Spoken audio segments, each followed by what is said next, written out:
বর্তমানে মিজানুর রহমান আজহারি দেশে ফিরেছে। বর্তমান বাংলাদেশের পরিস্থিতি দেখুন। আমি আমার মাদ্রাসা জলসা নিয়ে ব্যস্ত থাকি। সেদিনে দেখলাম মোবাইলে ফিরেছে, বক্তব্য দিয়েছেন। দেখলাম ভারতকে কিছু সালিসেন দিয়েছেন, অ্যাটাক করেছে। তো আমি বলবো আপনি আপনার দেশের মানুষকে কিছু সালিসেন দেন। যারা ঢাকায় দাঁড়িয়ে মূর্খের মতো কথা বলছে তাদেরকে সালিসেন দেন। এবং দুই দেশের সম্পর্ক সুসম্পর্ক হতে হবে আমরা চাই। কিন্তু আমাদের দেশের কিছু ইলেকট্রিক মিডিয়া মিথ্যা প্রচার করছে, এটাও সত্য। এটা উনি সেদিনে বলেছেন, এটাও সত্য। তার নাম হচ্ছে রিপাবলিক টিভি। কুকুর রঞ্জন না ময়ূর রঞ্জন নাম আছে একজনের, মলম বিক্রেতা, ডবল ব্যাটারি মাল। হচ্ছে সব থেকে ডেঞ্জার, কি বুঝলেন? তো এই ছেলেটা কিছু মিথ্যা প্রচার করছে। যেমন আপনার মেদিনীপুরের একজন নেতা বলছে 1000 রিস্কা নিয়ে বেরিয়ে পড়েছে, তারা কলকাতা দখল করবে। আমি মনে মনে ভাবলাম কিছু খেয়ে বলছে, না খেয়ে এসব কথা বলা যাবে না। আর যদি বাংলাদেশের কেউ বলে থাকে, আচ্ছা শুনেছেন, আমরা যদি বলি আমরা পশ্চিমবাংলার 2 কোটি লোক সাইকেল নিয়ে বেরুবো দিয়ে বাংলাদেশ দখল করব, করা যাবে? ওটা মূর্খের কথা, মূর্খর কথা। আর আমাদের দেশের যে নেতাটা বলছে ও তো সবসময় খেয়েই আছে, না খেয়ে কথা বলে না। খাওয়া মানে বুঝতে পারেননি, হয় গাঁজা খায় নাহলে বোতল।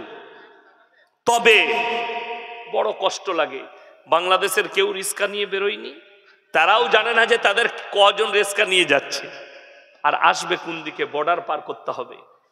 তবে বলি, দুই দেশের সম্পর্ক এই জন্যই ভালো হওয়া দরকার। যুদ্ধ হলে ক্ষতি বেশি হবে, কারুর কারুর কম হবে। তবে লেখে রেখে দেন, চিঙ্গারি লেগে গেছে 3য় বিশ্বযুদ্ধর মিডিল ইস্টে। যারা ভাবছে इस्लाम मिट जाएंगे, कुरान मिट जाएगी, तुम्हारा ख्वाब है ये, चिंगारी लग चुका है। और रसूल का हदीस है, क़यामत से पहले खुरासान से एक बड़ा लश्कर निकलेगी और उनका जो कमांडर होगा वही इमाम मेहदी होंगे। जुर्बुल सुभान अल्लाह। और ये जब लड़ाई शुरू करेंगे, पूरे दुनिया कोई भी उनके सामने नहीं टिक पाएंगे। বর্তমানে জানেন চাইনার চোখটা পড়েছে আফগানের উপরে। তার কারণ কি?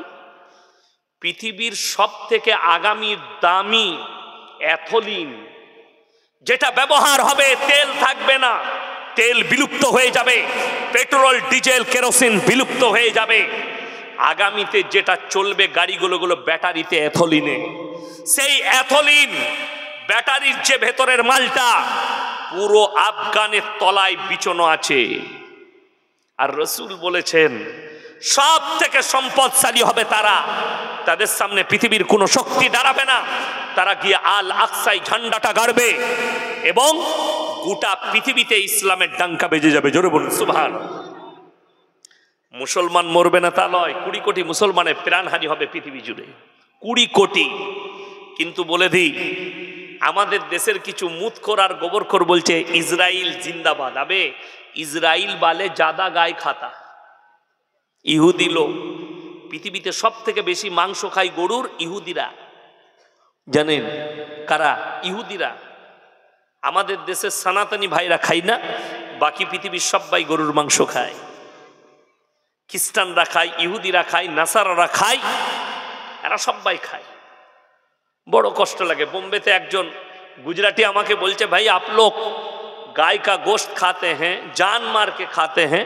हम बोला आप क्या खाते? बोले सिर्फ ओनली फॉर वेजिटेबल खाते हैं। अच्छा আপনারা বলুন গাছের প্রাণ আছে না নাই? কথা বলেন, গাছের প্রাণ আছে। আমরা आप जो दरख्त खाते हैं, सब्जी खाते हैं, उसका भी तो जान है, उसको क्यों मारते?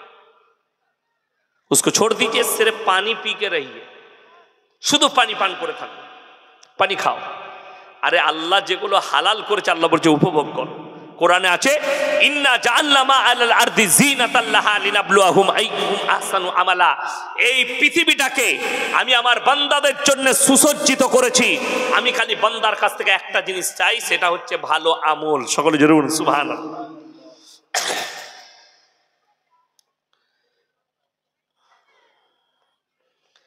মিজানুর রহমান আজহারিকে প্রধানমন্ত্রী চাচ্ছে জনগণ, আপনার মত কি? আমার মত তো আমাকে ভারতের প্রধানমন্ত্রী কর, তারপরে দেখো কতগুলো মন্ত্রীর ঘরের তলায় আমি খালি মসজিদ বার করে দিই। আজকে খালি ভারতের মসজিদের নিচে মন্দির খুঁজে পাওয়া যাচ্ছে। কালকে যদি আমাকে প্রধানমন্ত্রী করেন, আমি প্রত্যেকটা মন্দিরের নিচে একটা করে মসজিদ বার করে দিতে পারবো। কেন? শক্তি আমার, সরকার আমার। আমি বলবো এই খেলটা যারা শুরু করেছে, आग से खेलोगे तो तुम जल जाओगे। आग पानी से बुझती है, आग से नहीं। जो लोग आग से खेलना चाहते हो, याद रखना तुम खुद भी जल जाओगे। सिर्फ हम नहीं जलेंगे, उस आग में तुम भी जलोगे। आग से मत खेलो।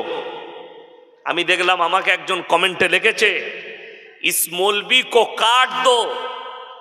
भाई हमारे उलमाओं ने, कितने उलमाओं ने देश के लिए गर्दन दे दिया, और इंशाअल्लाह क़यामत तक हम मुसलमानों की जान और माल अल्लाह और रसूल के लिए कुर्बान है। शुक्र जरूर बोलूं इंशाअल्लाह।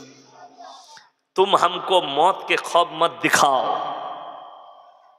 मौत का ख्वाब तो वो दिखाता है जो लोमड़ी होता है, खुद डरता है। लेकिन हम अल्लाह को मानने वाले, रसूल को मोहब्बत करने वाले, रसूल के वारिस हैं हम मौत से नहीं डरते इंशाअल्लाह। क्योंकि हमारे रसूल ने फरमाया, कुरान के और अल्लाह के लिए जो अपना जान कुर्बान करेंगे उनको शहीद कहलाया जाएगा। जरूर सुभान अल्लाह। ওই জন্যে বাংলাদেশের যিনি প্রধানমন্ত্রী হোক, যদি মানুষ চায় হবে, মানুষ না চাইলে কেমন করে হবে? মানুষ চাইলে হবে। তবে আমার অনেকগুলো প্রোগ্রাম ছিল, আমি ক্যান্সেল করেছি, দুঃখিত। বাংলাদেশে যাইনি, কিছু বিধিনিষেধের জন্যে যেতে পারিনি। আগামীতে আল্লাহ চাইলে যাব। আমি আপনাদের কাছে অনুরোধ করব, সবাই হাত তুলে বলুন, আজ থেকে কোরআনের পাশে সবাই থাকবো। জোরে বলুন ইনশাআল্লাহ।